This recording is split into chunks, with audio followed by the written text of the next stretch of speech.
Hello, everybody. Sorry I'm a minute or so late. I don't even know if anyone's going to be watching this live, but I did say I would be here at 5 o'clock today to answer some of your questions. So here we go.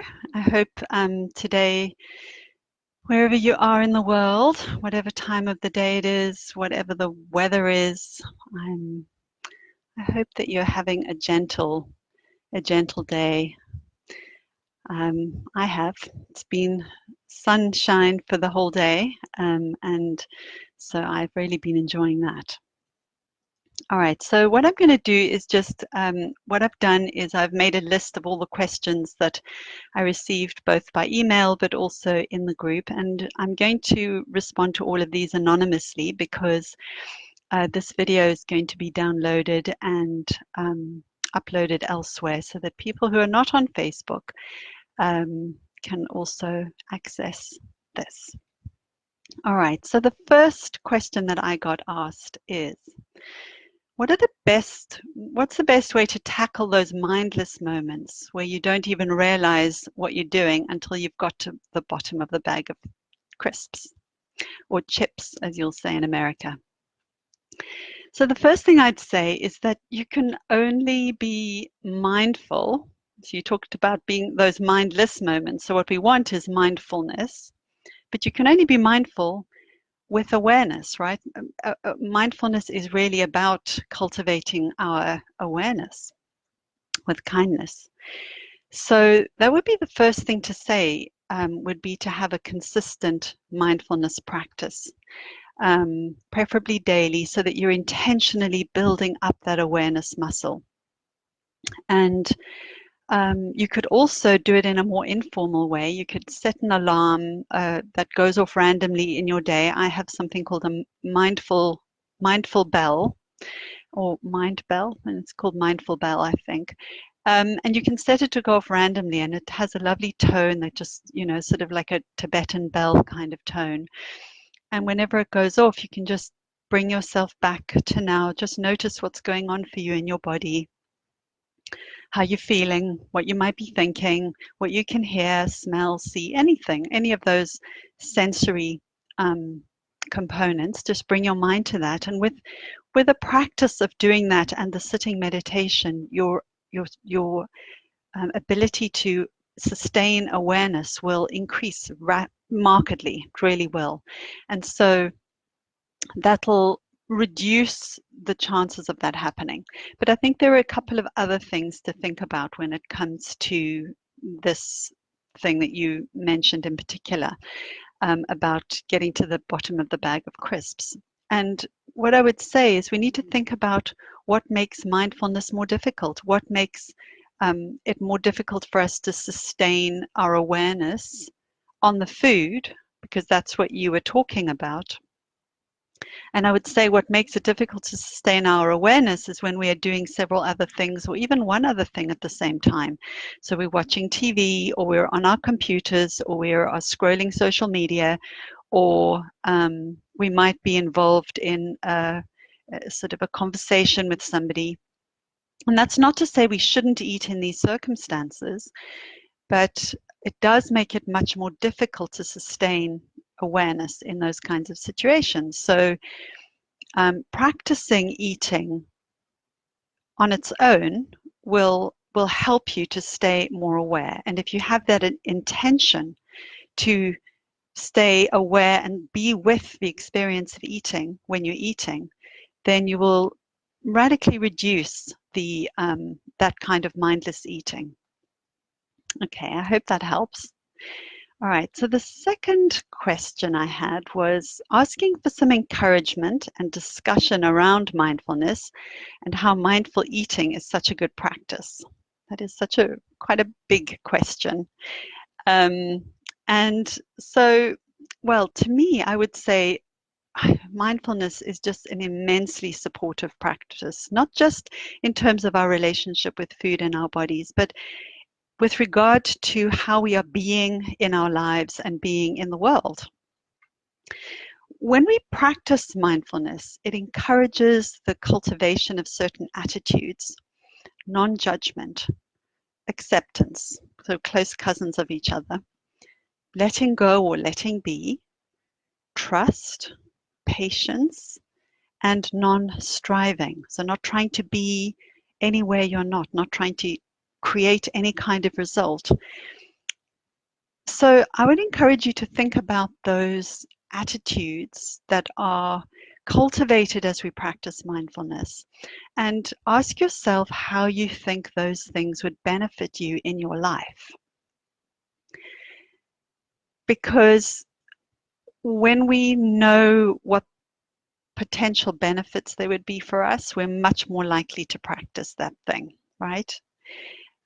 So give that some thought. Then in terms of mindful eating, so what's so powerful about mindful eating is that it engages our whole sensory experience, right? If we are listening to music, mostly we're just using our hearing perception. With mindful eating, it's the touch sensation of where, if you're eating with your fingers, using your hands, or if you're not using your hands, just the sensory touch experience in your mouth is using one of the sensations. You can hear the crunch, the chew, the swallow. You can see the food. You can, take it in with your eyes. You can smell it, of course, and of course then there's taste as well.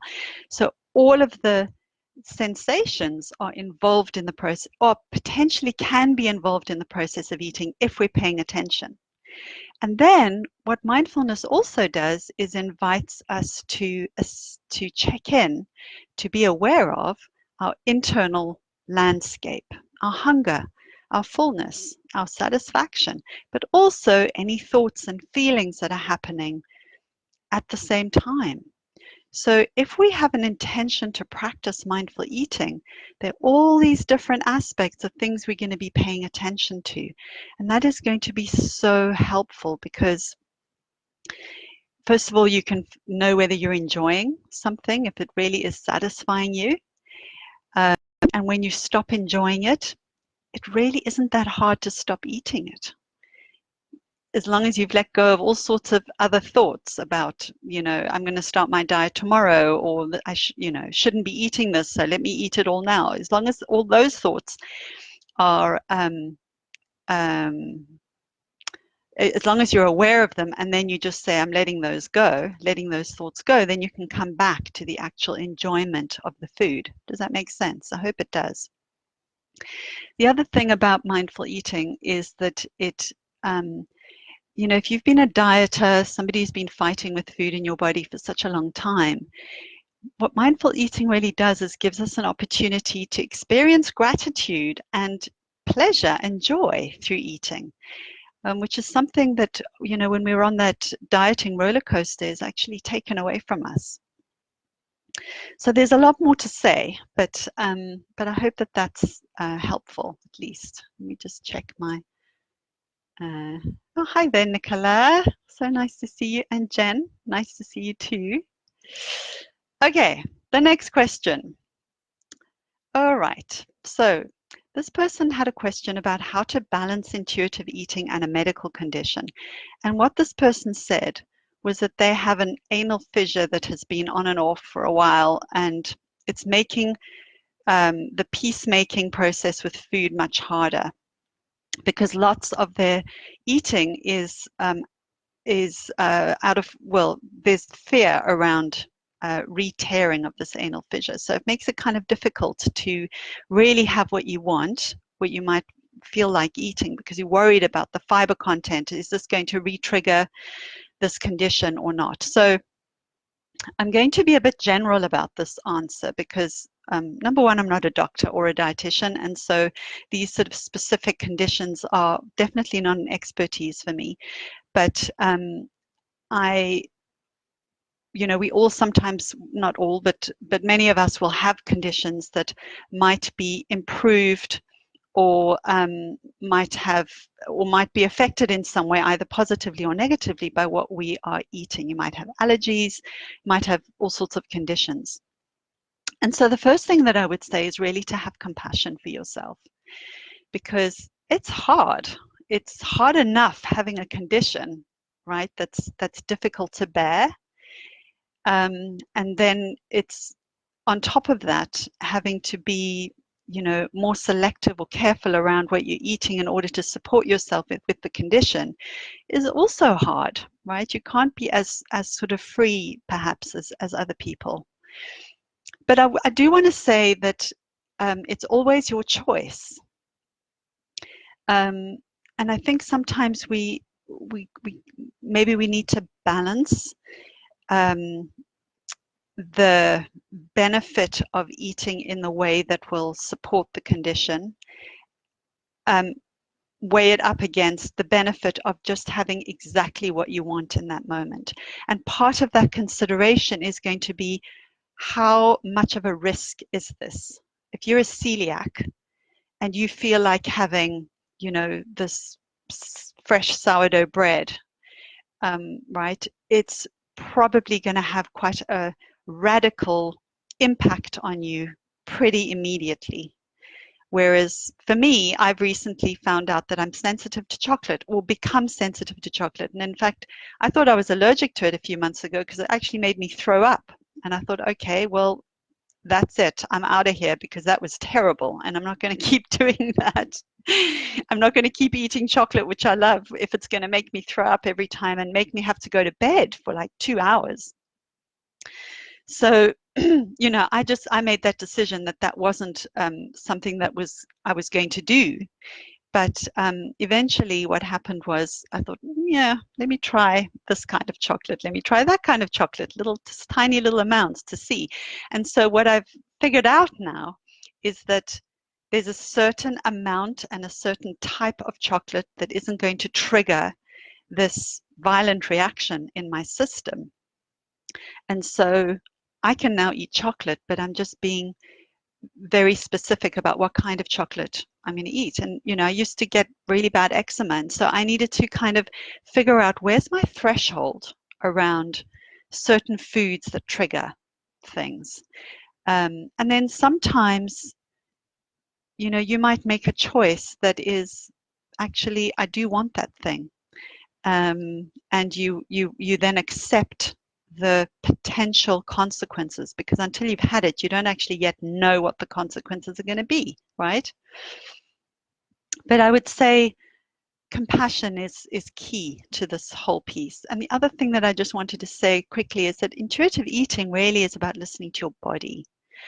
And so if we have various conditions that are affected by food, you could see it as our body is actually trying to guide us around, this actually helps me feel well, and this actually doesn't help me feel well.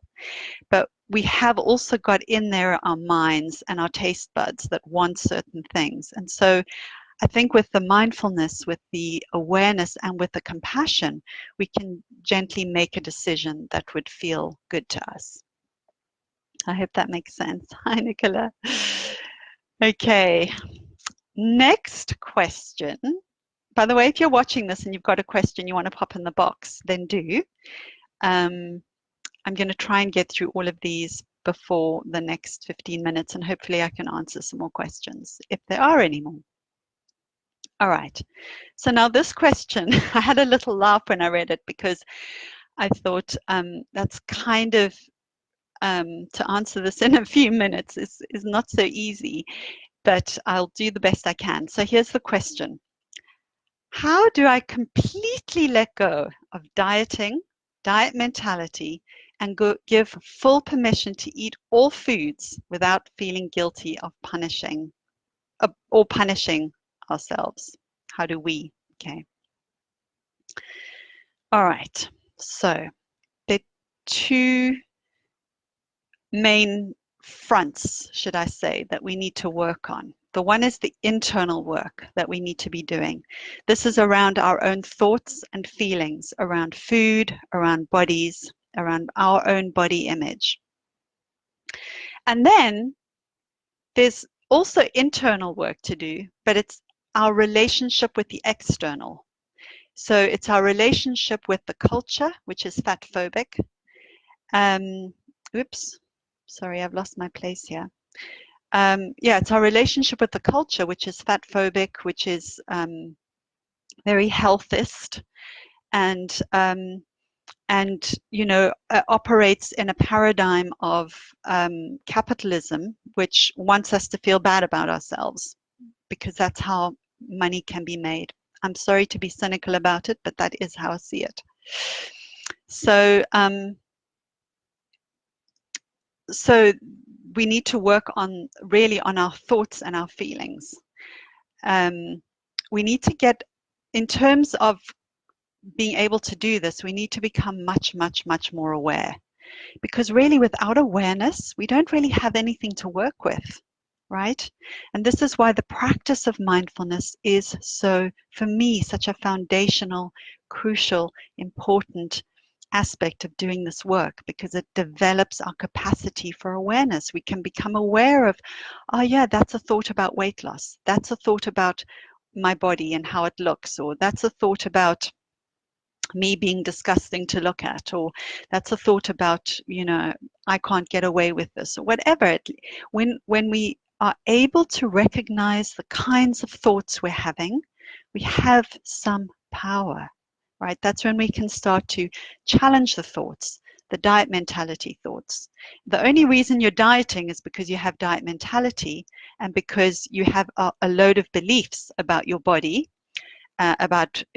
probably about your attractiveness, your acceptability, possibly about your worthiness and your lovability as well, or your sense of being included in the world. So without awareness, we don't really have, we can't really do very much.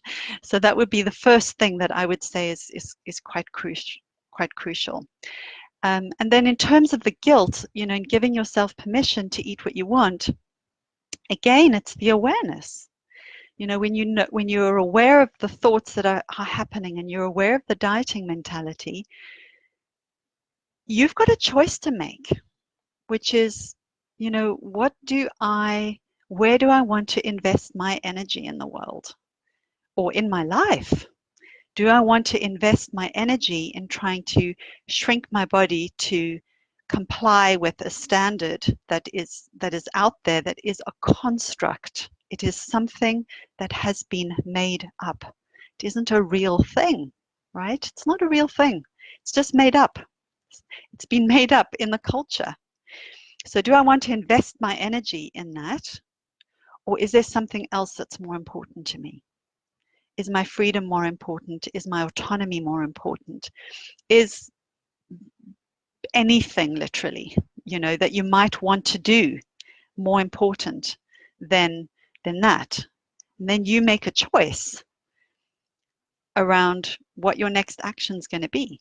Is it going to be one out of compliance with culture's requirements, that not even requirements, demands, expectations of you? Or are you going to put your energy where you want to be putting your energy? And then you take an action that lines up with that. Okay. Then, of course, as I sort of embroiled in this, is we need to somehow come to terms with the fact that the culture is not kind to people in bigger bodies. And either we can be a part of the solution to that, which is living our lives as best as we can in the bodies we have. If health is important to us, then doing what we can to support our own health. And if we feel like we have the resilience, but again, with lots of compassion and no demands on ourselves, to advocate for ourselves and for other people in larger bodies, writing to clothing stores, asking them to be providing better, nicer, better quality, nicer style clothing for all sizes, etc. Or where you see fat phobia, that you be willing to name it and possibly call it out in a way that feels manageable for you, then you will be supporting yourself and also supporting other people. And I think this community is such an important aspect to this whole journey, knowing that you're not alone, talking to other people about it, and choosing who you spend time with, online and offline, around what sort of conversations happen. That can be a very protective thing and supportive thing for you to do. All right, I hope that helps.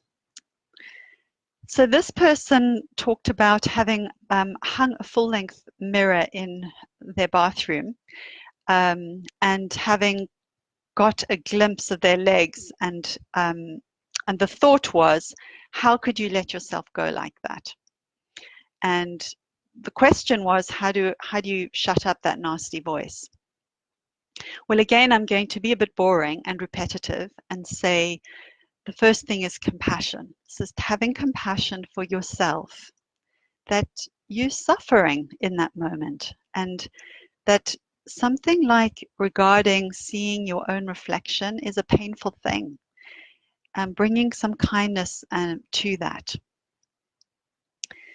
The other thing I wanted to say is that I think it's so empowering to remember that you were not born believing this about your own body, or believing it about other bodies. When you were a small child, you did not believe on your own anything negative about a person's body, about their big legs or their cellulite legs or their wrinkles or anything else, right? We have been taught to believe this. That voice is internalized from outside. It did not originate with you.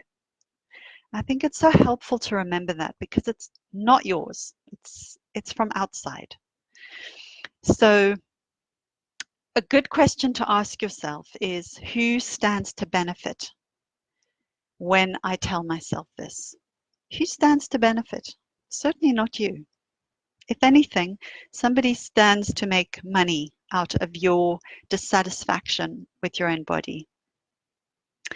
So one thing that you can do that I think is a helpful thing to do is to habituate ourselves to our into believing that our bodies are unacceptable and ugly and unattractive. We avert our own eyes and we do the bare minimum. We might look at our faces in a small mirror just to see that, our hair's more or less okay, and we don't have, breakfast still on our mouths, or there's no spinach in our teeth or whatever, sort of a bit more functional. But we don't, we tend to avert our eyes to our full bodies and just to really spend time with ourselves in front of a mirror. So one of the things that that increases body dissatisfaction is an over focus on appearance. So what I'm going to say might sound contradictory, because what I'm recommending is spending some time looking at yourself in the mirror. But there's a particular way that you look at yourself in the mirror. Okay, it's not with critical eyes. It's not with that objectifying voice from the culture that you are looking at your own body. You are intentionally cultivating kindness and compassion. And then what you're doing is you're trying to look with with neutrality, and you're looking as if, say, you were an artist drawing, you're doing life drawing. And you're not, when you're doing that, you're looking at the shape, right? You're just looking at, where does it go in, where does it go out? Where is there light, where is there dark?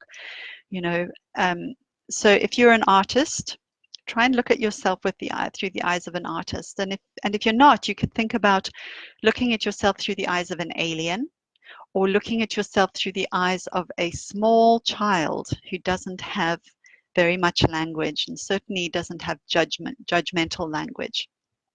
So you could give that a try. Okay, so the last question that I got, okay, so this I think is going to probably apply to a lot of people. I'm just going to check that my camera is still in focus. Yes, there it is. Oh, I'll come back to you, Nicola, in a minute. So if I follow your method, will I end up weighing less or more? Okay, so just to say that I would say most, but not all, people who come to me for help come to me in the hope that they will lose weight. If they've read enough of my my material, my content, videos, whatever, they will hopefully know that this approach is not about weight loss. This approach is about making peace with food and making peace with your body. And will you lose weight or not? I honestly don't know. And some people lose weight, some people stay the same, some people put on weight, some people put on weight and then lose a bit of weight. It comes in all sorts of combinations, right? But what I can't guarantee to you is that if you do embrace this approach, what will happen is that your weight will stabilize within a few pounds or kilos, right? Taking into account that bodies change. Weight does fluctuate. As we age, it changes. When we get pregnant or post-baby, our bodies change. When we go through menopause, our bodies change. If we get ill, if we get injured, our bodies change, and our weight is going to change in our lives as well. I mean, there are people whose weight doesn't change. My husband's one of them, but that's not that common, to be honest. So I think what I would say is that, you know, your weight will stabilize, and the work really is around peacemaking with yourself so that you can free yourself to do other things, to invest your mind, your energy, your emotional capacity, your money in things that really, really bring you satisfaction and joy and pleasure, and you know, really align with the things that matter most to you in your life. So that is how I would respond to that. All right, let me just look at the chat. So Nicola says, I find mindfulness helps with this too. I'm not sure what you were referring to. When I've practiced mindfulness and awareness of what I'm eating, it becomes easier to make choices based on what feels good in my body. And as you say, what tips me over the edge for my symptoms and what I'm prepared to suffer based on that. So that was relating to the health question. Exactly. So with the mindfulness practice, you will be noticing, how does that feel in my body? How am I responding? And with the practice over time, you become more and more aware, and also more aware of where that point is, of crossing over into possibly triggering your symptoms. So I hope that makes sense. I got it. Thanks. All right. Well, gosh, that's on the nose, 5:30. So that's very fun for me. Thank you for being here with me. And I will be here this time next week to answer more questions. So I hope you have a great weekend, and bye.